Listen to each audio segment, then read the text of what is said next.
Mechs, the Yeoman, written by Sean of Sarna.net, the greatest wiki there is, with special guest Periphery Paint, read by Shrapnel.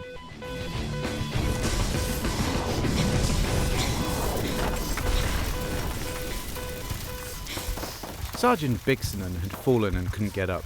It wasn't entirely her fault. Being struck by counter-battery fire isn't expected to be a walk in the park for anyone, let alone a 60-ton walking death machine. What complicated the issue, for her, was that her Yeoman didn't have arms. Not really. Although labelled arms on her damage schematics, the boxy protrusions just contained a pair of long-range missile launchers that gave her mech impressive fire support capabilities. When it was standing, lying on its back, her Yeoman was little more than a 60-ton paperweight. The irony was that she really wasn't all that damaged.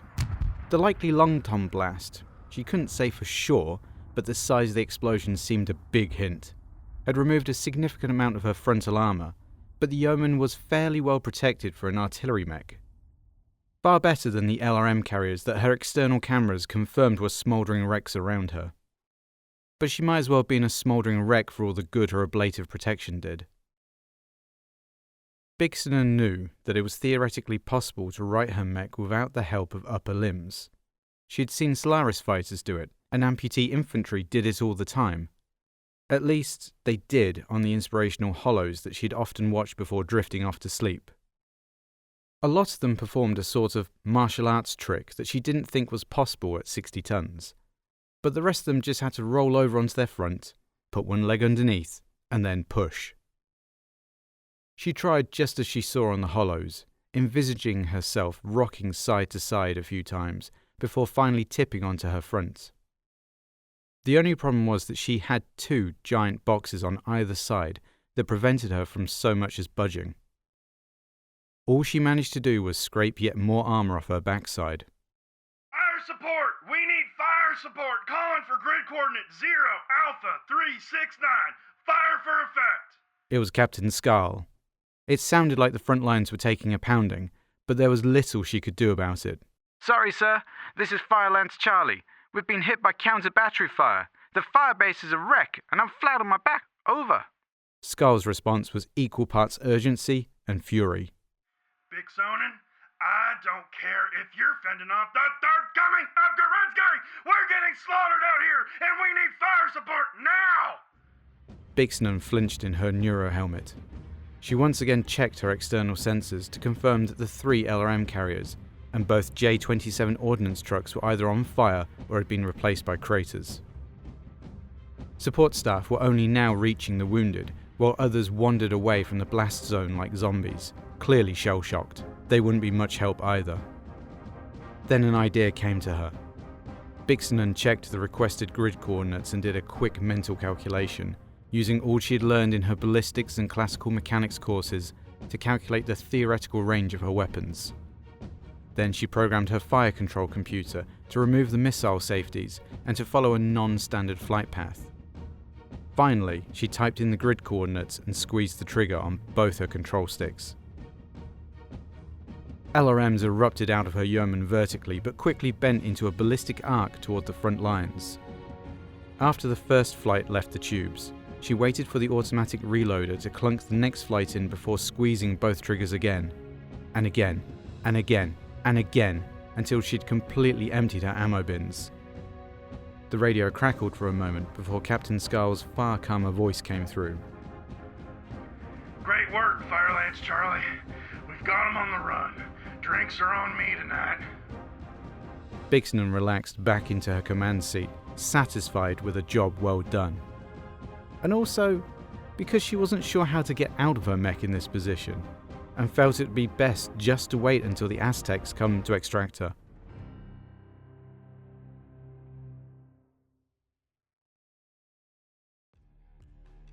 Following Curtis Militech's debut with the highly successful Wraith Battlemech, the company's next offerings targeted 2 requirements of any modern military: training and fire support. The Eagle offered a cheap trooper mech that could be produced en masse and used to equip training battalions or fill out empty billets in garrison regiments. The Yeoman, introduced in 3060, offered a cost-effective platform that could provide more long-range warheads than older platforms like the Archer or Crusader. Curtis Militech sold the Yeoman to the Free Worlds League military for most of its production run, with the occasional sale to some of the better-funded mercenary companies that operated within the league. It was seen as a serviceable design by most, with many commanders appreciating the increase in bombardment capacity, despite the decreased cost. Pilots, however, were less enthused with the design. A lack of defensive weapons and no arms meant that the Yeoman was virtually helpless when enemies closed to within 90 meters. The lack of articulating limbs also limited the Yeoman's usefulness in logistics, where a big pair of mechanical arms could be quite helpful in moving munitions, and also made it exceptionally difficult for the pilot to right the machine should it ever topple over. At the expense of these arguably non-critical components, the Yeoman does offer several mechanical advantages that further improve its fire support capabilities. Although early models could not torso twist as the legs integrated directly with the large missile pods that served as the Mech's arms, the extremely durable gear-shaped hips could be locked in place, and its four-toed feet could dig into the ground to ensure the Mech's stability when firing volleys of 50 missiles at a time. As functional as they may be, these features couldn't quite overcome the negative reaction to the Yeoman's outlandish appearance. Of the many nicknames given by mech warriors to the Yeoman, the Boombox is the most charitable. Only two variants of the Yeoman were ever produced. The original YMN-6Y came armed with twin Zeus LRM-15 launchers and two Zeus LRM-10 launchers mounted in the arms. Targeting data was provided by the reliable Dynatech Missile Track-X system, while Curtis's own Curtis Com Mark IV provided communications. 10 double heatsinks kept the mech cool even under continuous fire suppression, and 8.5 tons of Callan FWL special ferrofibrous armour provided sufficient protection for a mech that wasn't expected to see frontline combat. A Pitman 240 engine gave the Yeoman a maximum running speed, which was more likely a waddle given the width of the mech's legs, of 64.8 km per hour. Curtis kept costs of the Yeoman low by utilising standard components throughout the machine, save for its endo-steel chassis and ferrofibrous armour. Conversely, the YMN-10-OR spared no expense during the tumultuous days of the Jihad. While the Zeus LRM-10 launchers were retained, the LRM-15 launchers were removed in favour of 4 MML-5s. These gave the Yeoman the ability to fire short-range missiles, providing a much-needed defensive capacity against close-in opponents. These state-of-the-art weapons were augmented with an XL gyro, jump jets for added mobility, and additional armour protection.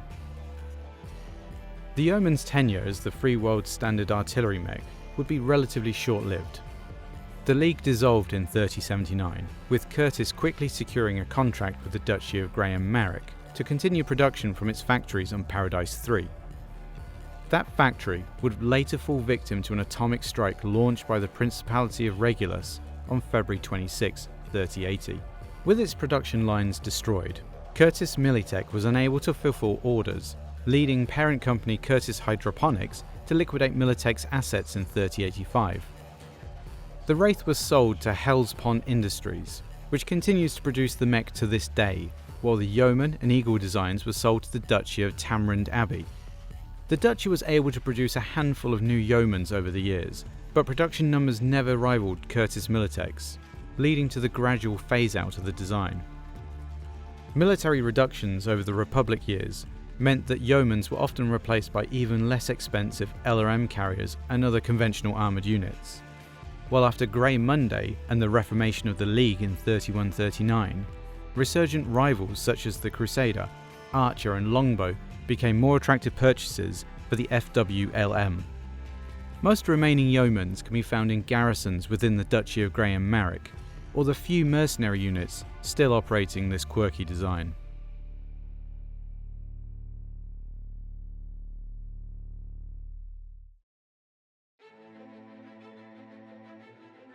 Hello folks, Shrapnel here. I hope you enjoyed this story. Thank you, Sean, for writing it.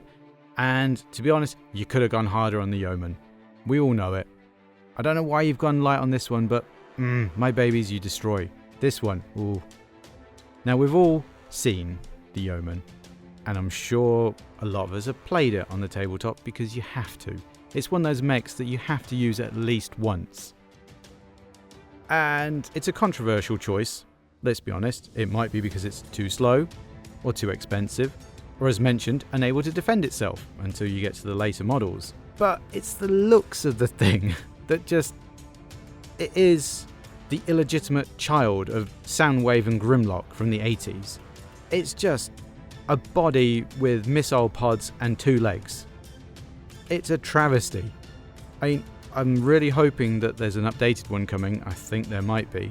But I'm torn between two worlds because I do love 80s mechs. I really do. But some of them are just so derpy I can't get behind them. And I think the longbow is one of them. Now there's some amazing designs online if you want to go look at some third-party ones. I can drop a few links in below, and I'm sure you're looking at one on the screen now. And I think you'll agree, they are better. They are just better than a walking wall of missiles with legs. We digress. The point is, it does its job. It doesn't do it stylishly, but it's very competent mech in the early eras when it first came out.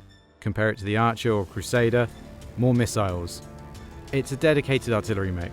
It's that same problem that we always have, that you have a dedicated mech to do one thing and you run it at clanners, or you run it at assault mechs. You know, it's not meant for that, but we like to think it can do it, and often it can't. What do you guys think? Do you like the Yeoman? I'm on the fence, so sell me. Either way, let's hear it in the comments below. And it just remains to be said again, thank you Sean for writing this. Thank you for all the people that volunteer at Sarna. We love you guys, and it's the best damn wiki there is. Thank you all. Like, comment, subscribe. Go read Sarna, learn something, tell me what it is below. I'll catch you on the next one. Bye!